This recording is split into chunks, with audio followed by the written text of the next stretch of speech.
বন্ধুরা, আমরা যদি প্রথম শ্রেণীর 5 পৃষ্ঠায় লক্ষ্য করি, এখানে শুরুতেই বলা হয়েছে গণনা, উপকরণ, গণনা। দেখো নিচে বলা হয়েছে গণনা করি, অর্থাৎ আজকে আমরা শিখব কিভাবে করে গণনা করতে হয়।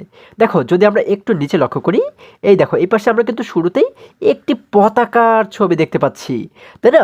আচ্ছা, এখন যদি আমি তোমাদেরকে প্রশ্ন করি যে এখানে মোট কতটি পতাকা রয়েছে, তোমরা উত্তর দাও তো দেখি। হ্যাঁ, তোমরা ঠিকই ধরেছো, এখানে মোট পতাকা রয়েছে একটি, তাই না?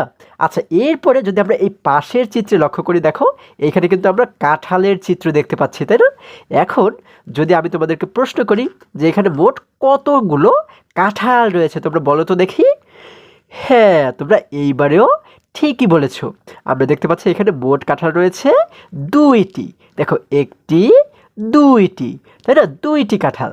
আচ্ছা, এরপরে যদি আমরা আরেকটু নিচে লক্ষ্য করি, দেখো এইখানে কিন্তু আমরা কিছু পাখি মানে দোয়েল পাখি কিন্তু দেখতে পাচ্ছি, তাই না? আচ্ছা, দোয়েল কি? দোয়েল কিন্তু আমাদের জাতীয় পাখি।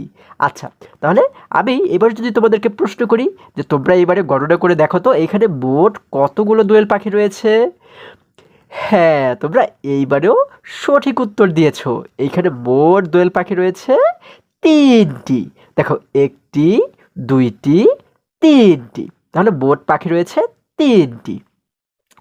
এরপরে যদি আমরা এই পাশে লক্ষ্য করে দেখো, এই পাশে রয়েছে আমাদের জাতীয় ফুল শাপলা, তাই না? এখন তোমরা আবারও গণনা করো তো যে এইখানে মোট কতগুলো শাপলা ফুল রয়েছে। হ্যাঁ, এবারেও তোমরা সঠিক উত্তর দিয়েছো, আমাদের মোট এখানে শাপলা ফুল রয়েছে চারটি।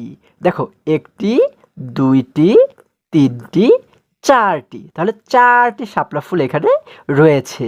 আচ্ছা, এরপরে যদি আমরা আর একটু নিচে চলে যাই, দেখো এই দেখো এখানে আমরা কিসের ছবি দেখতে পাচ্ছি। এখানে কিন্তু আমরা দেখতে পাচ্ছি রয়্যাল বেঙ্গল টাইগার, তাই না? অর্থাৎ আমাদের জাতীয় পশু, বাংলাদেশের জাতীয় পশুর নাম কি? Royal Bengal tiger. আমরা দেখতে পাচ্ছি এখানে কিন্তু অনেকগুলো রয়্যাল বেঙ্গল টাইগারের ছবি রয়েছে, তাই না? এখন তোমরা এখানে গণনা করে বলো তো যে মোট কতগুলো রয়্যাল বেঙ্গল টাইগার এখানে রয়েছে। হ্যাঁ, তোমরা এইবারেও সঠিক উত্তরটি দিতে পেরেছো। আমরা দেখতে পাচ্ছি এখানে মোট কতগুলো রয়্যাল বেঙ্গল টাইগার রয়েছে, পাঁচটি, তাই না? দেখো আমরা যদি একটু গণনা করি, একটি, দুইটি, তিনটি, চারটি, পাঁচটি, তাহলে পাঁচটি রয়্যাল বেঙ্গল টাইগার রয়েছে। আচ্ছা, তাহলে এরপরে যদি আমরা আবারও শুরুতে চলে যাই, দেখো এটি কিন্তু আমাদের দেশের অর্থাৎ বাংলাদেশের জাতীয় পতাকা, তাই না? এখানে মোট পতাকা রয়েছে কতটি? একটি পতাকা। এখন এর সঙ্গে যদি আরও একটি পতাকা থাকতো তাহলে কয়টি হতো? হ্যাঁ, তাহলে হতো দুইটি। তার সঙ্গে যদি আরও একটি থাকতো তাহলে হতো কতটি? তিনটি। তার সঙ্গে আরও একটি হলে হতো চারটি। তার সঙ্গে আরও একটি হলে হতো কত বলো তো দেখি তোমরা। হ্যাঁ, এর সঙ্গে আরও একটি হলে হতো হচ্ছে পাঁচটি, তাই না? আচ্ছা, এরপরে দেখো এই যে যে কাঁঠাল আমরা দেখতে পাচ্ছি, কাঁঠাল কি? কাঁঠাল কিন্তু আমাদের জাতীয় ফল। আচ্ছা, এখানে মোট কাঁঠাল রয়েছে কতটি? দুইটি কাঁঠাল, তাই না? এখন এই দুইটির সঙ্গে যদি আরও একটি কাঁঠাল আমি তোমাদের জন্য এখানে রেখে দিই তাহলে কয়টি কাঁঠাল হবে? হ্যাঁ, তাহলে কাঁঠাল হবে তিনটি। এই তিনটির সঙ্গে যদি আরও একটি কাঁঠাল রাখা হয় তাহলে কতটি হবে? হ্যাঁ, তাহলে হবে চারটি। আচ্ছা, চারটির সঙ্গে যদি আরও একটিকে রাখা হয় তাহলে কতটি হবে? হ্যাঁ, তোমরা এবারেও ঠিকই বলেছো, তাহলে হবে কিন্তু পাঁচটি কাঁঠাল, তাই না? আচ্ছা, তাহলে এখানে আমরা আমরা এখানে দোয়েল পাখি দেখতে পাচ্ছি কতটি? তিনটি দোয়েল পাখি দেখতে পাচ্ছি, তাই না?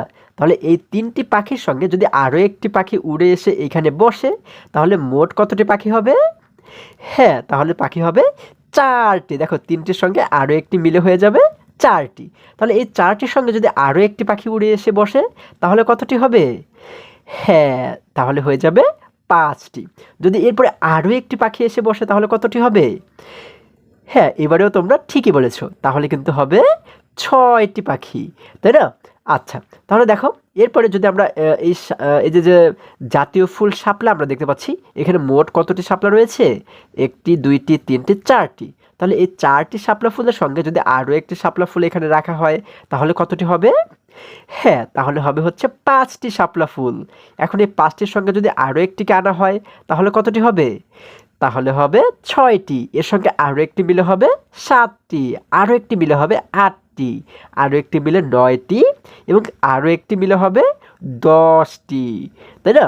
আচ্ছা, এরপরে যদি আমরা আবার রয়্যাল বেঙ্গল টাইগারের কাছে চলে আসি, দেখো এখানে মোট রয়্যাল বেঙ্গল টাইগার আছে কতটি? 1টি, 2টি, 3টি, 4টি, 5টি। তাহলে এই 5টির সঙ্গে যদি আরও একটি রয়্যাল বেঙ্গল টাইগার এসে এখানে যোগ দেয়, ওদের সঙ্গে যদি আরও একটি রয়্যাল বেঙ্গল টাইগার আসে, তাহলে কতটি হয়ে যাবে? হ্যাঁ, তখন কিন্তু হয়ে যাবে 6টি। আচ্ছা, তার সঙ্গে যদি আরও একটি আসে তাহলে হয়ে যাবে 7টি। আরও একটি যদি এদের সঙ্গে আসে তাহলে হয়ে যাবে কত? হ্যাঁ, 8টি। আরও একটি আসলে হয়ে যাবে 9টি। এবং এই 9টির সঙ্গে যদি আরও একটি এসে এদের সাথে যোগ দেয় তাহলে কতটি হয়ে যাবে? হ্যাঁ, তাহলে হয়ে যাবে 10টি। তাই না? তখন কিন্তু হয়ে যাবে 10টি রয়্যাল বেঙ্গল টাইগার, তাই না? তাহলে কিন্তু আমরা এইভাবে করে গণনা করতে পারি, তাই না? যে এখানে কয়টি রয়্যাল বেঙ্গল টাইগার আছে, কতটি দোয়েল পাখি আছে, আমরা কিন্তু এইভাবে করে একটি একটি একটি একটি করে গণনা করতে পারি, তাই না? তোমরা তো এর আগেও শিখেছো যে কীভাবে করে গণনা করতে হয়। আশা করি আজকের এই সম্পূর্ণ পাঠ তোমরা খুবই সুন্দরভাবে এবং খুবই মজায় মজায় শিখতে পেরেছো। বন্ধুরা, আজকে আমাদের এই পর্যন্তই। আবারও দেখা হবে পরবর্তী ভিডিওতে। আর হ্যাঁ, তোমরা যদি আমার চ্যানেলে নতুন হয়ে থাকো তাহলে এখনই চ্যানেলটি সাবস্ক্রাইব করে পাশে থাকো, যেন আমার যে কোনো ভিডিও আপলোড করার সাথে সাথে খুব সহজেই তোমরা সেটি পেতে পারো। সকলে ভালো থাকো, সুস্থ সবল থাকো, এই কামনা করে শেষ করছি। ধন্যবাদ সকলকে।